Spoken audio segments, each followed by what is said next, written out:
Okay, so when you think of Billy Joel, maybe it's Piano Man that comes to mind first. Right, or that, that quintessential New York vibe he has. Exactly. His songs have this way of just, well, of getting you, don't they?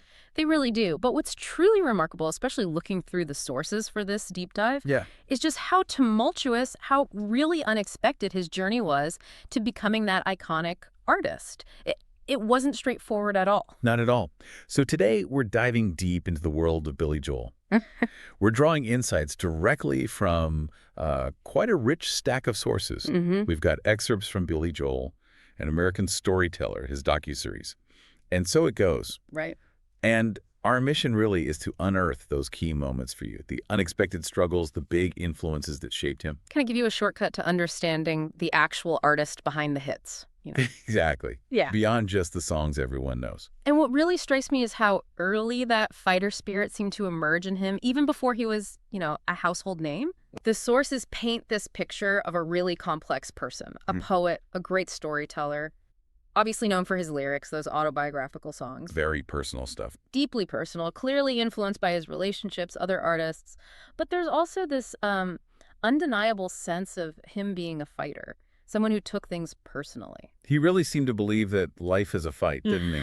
He did. That resilience, almost a defiance. Yeah. You hear it echoing through so much of his work later on. And you can't deny his impact. I mean, the documentary itself, it features tributes from just an incredible range of artists. Yeah, across genres, too. You've got Nas, Pink, Garth Brooks, Jackson Browne, Springsteen. Paul McCartney, Don Henley, Mellencamp, Sting. It's quite a list. It really sets the stage for how widespread, how enduring his influence became. Absolutely. So let's unpack that journey. We should probably start right at the beginning, right? Makes sense. His origins. He was born in the Bronx, grew up in Long Island, and apparently his family felt like Jewish outcasts on their block. Yeah, the sources mention that. And because he was picked on as a kid, he actually started boxing. To protect himself. Yeah.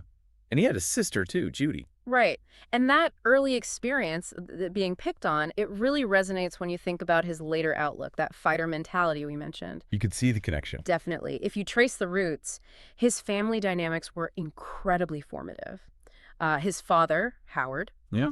he fought under General Patton, interestingly, described as internal, kind of dark, a piano player himself, a composer. Oh, interesting. But apparently he lacked love, didn't show much affection, never told Billy he loved him, according to the sources. And he left the family when Billy was only 7. Wow, 7. That's young. Yeah. And then in stark contrast, you have his mother, Roz. She had her own struggles. The sources mentioned she drank a lot, maybe was probably bipolar, suffered from extreme loneliness. But she was consistently Billy's cheerleader, always there for him, a very different kind of presence. So 2 very different parental figures shaping him. Absolutely. And it's interesting, you mentioned his father was a piano player. Yeah, but he didn't teach Billy much, right? Apparently not. Billy was classically trained, took lessons, and the piano just became, as the source puts it, an extension of Billy, almost part of him. And his influences were pretty broad early on, too. Oh, yeah. Tony Bennett, Frank Sinatra, Ray Charles. Big names. But Beethoven was kind of his ultimate musical hero. Definitely. He called Beethoven the greatest composer who ever lived. There's even that great quote from Neil Diamond. What was that? Something like, "I forgave myself for not being Beethoven." Shows you the level of reverence people had. That's brilliant. Yeah. But even with all that talent, the early years were incredibly tough. Yeah, that profound talent makes the next part almost harder to hear, Yeah.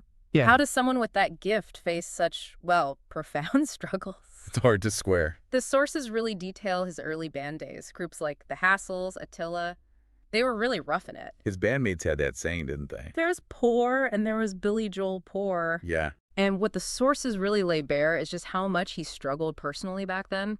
We're talking serious mental health battles. Like what specifically? Depression, suicidal thoughts, and often, quite literally, homelessness.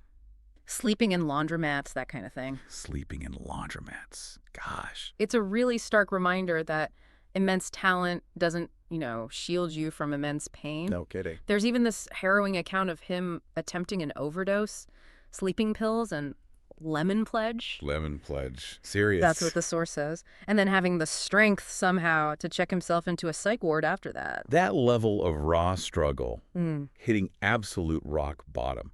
It's almost unimaginable when you think of the anthems he wrote later. It really puts his resilience into perspective, doesn't it? Absolutely. And somehow, out of that misery, some of his most iconic work started to bubble up. Yeah, a new beginning started to form, though, as the sources mentioned, it came with a little bit of scandal. Ah, okay. He fell for Elizabeth Weber. She was living with someone else, a guy named John. She left John, and Billy drove with her and her son, Sean, out to California, in a Datsun, apparently. Across the country in a Datsun. Yep.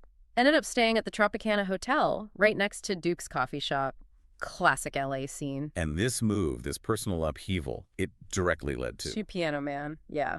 It was at a place called the Executive Room Bar in Hollywood. That's where he got the idea. And he crafted it with that specific melody. That distinctive 6.8 time melody. For anyone who isn't a music theory nerd, that's what gives it that flowing, almost waltz-like feel. Perfect for a barroom ballad. Exactly. And it's such a clear example of that pattern in his work, lived experience straight into the song. You see it right from the start. And the business side started picking up around then, too. Things started to turn. He and Elizabeth got married in Malibu in '73. Okay. And then his album Turnstiles from '76. Initially, it was considered a bit of a flop. Really? Turnstiles? Yeah, until Elizabeth herself took over as his manager, formed the Home Run Agency. That changed things. Totally transformed his career path. A real game changer. And then came the big break. Signing with Columbia Records. Right, with Clive Davis at the Beverly Hills Hotel. Apparently a big factor was that Bob Dylan was on Columbia. Ah, the Dylan connection. Yeah, Billy even joked, I'm not going to Columbia University, I'm going to Columbia Records. Nice. And the song that really caught Clive Davis's ear was Captain Jack. That sealed the deal. So the hits start coming, and he's channeling his life right into them. You mentioned The Entertainer. Yeah, explicitly autobiographical about life on the road. And New York State of Mind. Written super fast. In an hour, supposedly. Just flowed out. Amazing. Yeah. But amidst all this creative energy, there was this intriguing what-if moment involving a major producer. Oh, yeah, absolutely. One of those kind of lesser-known turning points. George Martin, the Beatles producer. The George Martin. The one and only. He was interested in working with Billy. Wow. So what happened? Billy passed. Famously said, love me, love my band. Because Martin wanted him to use different musicians, like a studio house band. And Billy was fiercely loyal to his guys. That says a lot about him even then. It really does. Loyalty was huge for him. So instead of Martin, he teamed up with Phil Ramone. Right. And that partnership produced the monster album The Stranger in 1977. Huge album. Yeah. Gave us classics like Moving Out. Scenes from an Italian restaurant, which has that really cool time signature change in it if you listen closely. Yeah, that shift in rhythm adds so much to the storytelling feel. Totally. And then, of course, there's Just the Way You Are. A song Linda Ronstadt and Phoebe Snow loved. And Paul McCartney famously wished he'd written it. High praise indeed. But here's the kicker, the really crucial detail from the sources. It was Elizabeth. Against everyone else's wishes, she picked that song as the hit single. She knew. She absolutely knew. And boom, 2 Grammys. It just shows her incredible ear, her critical role in that early success. The album also had She's Always a Woman. Yep. And Only the Good Die Young. Which caused a bit of a stir. Oh, yeah. Became quite controversial. Lots of conservatives weren't happy. It got banned by Catholic universities like Seton Hall. But that probably just helped sales. Ironically, yes. The sources say the controversy only increased record sales. Sometimes any publicity is good publicity, I guess. So after The Stranger, what came next? The success continued with 52nd Street, title after that legendary jazz street in New York where Charlie Parker and others played. Nice enough. And in '78, he released Big Shot from that album. He called it his hangover song after tasting the good life. Huh. Did his own research, did he? That's what he quipped. I did my own research for this song. Again, just injecting his real, unfiltered life into the music, warts and all. That real-life stuff kept coming. The 1980 album Glass Houses. Yeah, with It's Still Rock and Roll to Me. And the sources really hammer this point home. Billy always seemed to have this chip on his shoulder. Took things personally? Very personally. Lived by that belief that life is a fight. Yeah. His music often feels like him pushing back against critics, against expectations. But while his career was soaring, things were getting complicated personally again. Yeah, his world was about to get pretty turbulent. Elizabeth decided she didn't want the stress of managing him anymore. Okay, so who took over? Her brother, Frank Weber. And that decision, well, it would have pretty catastrophic consequences down the line. Oh. And this period also saw Billy getting really into motorcycles, romanticizing them, the sources say. Which, combined with heavy drinking. It was not a good mix. He ended up in a really bad motorcycle accident. Bad. Broke both wrists, crushed his thumb. He was terrified he wouldn't be able to play piano again. Oh, my God. And the song You May Be Right, apparently written at 4 a.m., reflecting on all that risk-taking, that lifestyle, it really captures that defiant attitude. It's just incredible how these deep personal crises fed directly into his songwriting. Almost always. In 1982, he's 33. He releases The Nylon Curtain. Which had some big songs. Yeah, Pressure. Yeah. Which has that distinctive Tchaikovsky sound, incorporates those classical, dramatic elements. Right. And Allentown, Goodnight Saigon. Crucially, it also had Vienna. Ah, Vienna. Such a beloved song. And deeply personal. It was about his father moving there, starting a new life. The abandonment theme again? Exactly. And there's a famous story about an interview where Howard Stern apparently just brought out the trauma in Billy about his father leaving, really tapped into those deep emotional scars the song addressed. Wow. But this period of looking inward also led to some new beginnings. It did. New inspirations and a big shift in his romantic life. Apparently his friend Paul Simon. The Paul Simon. Yeah, encouraged Billy to take a vacation in St. Bart's. Good advice. Turned out to be life-changing advice. He goes and ends up meeting Christy Brinkley. The supermodel. Yep.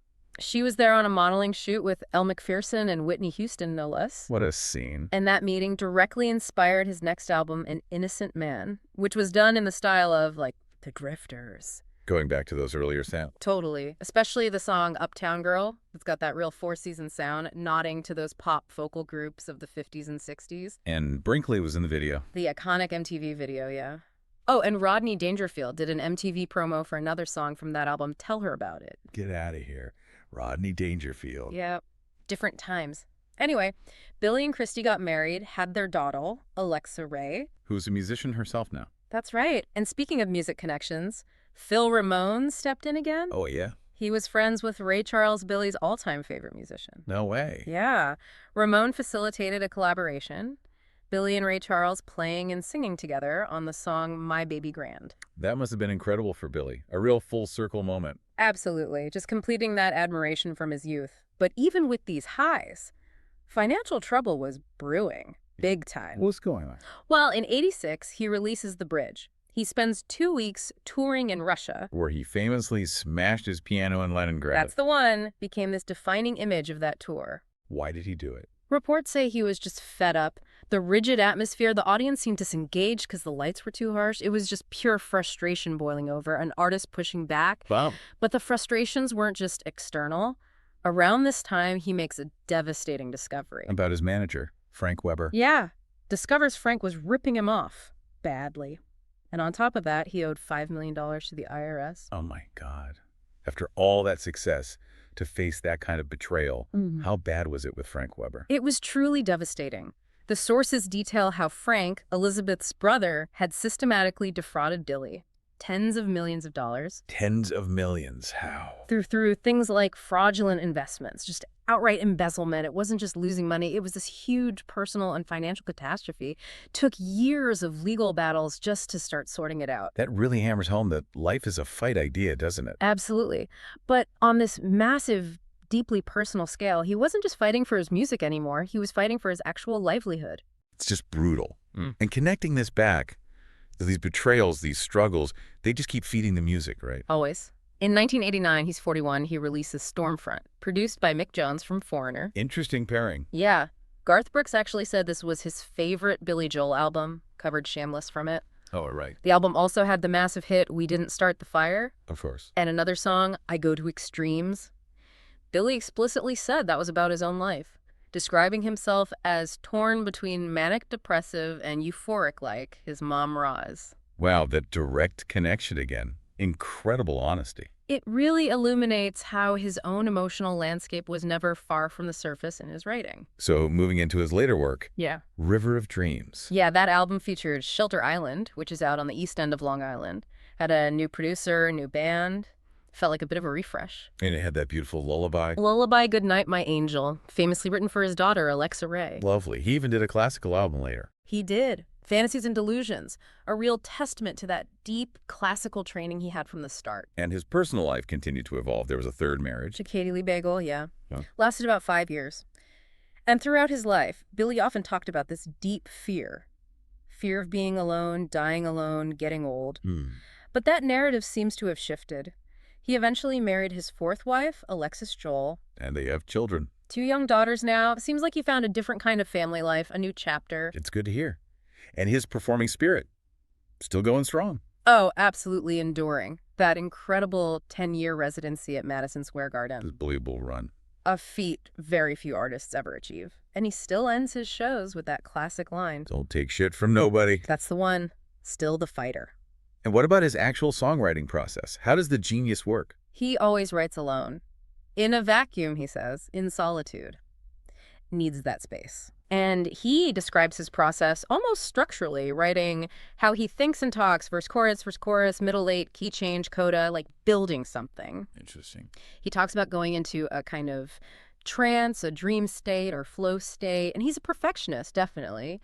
But he's also humble about it. He's even said he's probably stealing all the time and he's not even aware of it just because his influences run so deep. It's astounding, though, thinking back.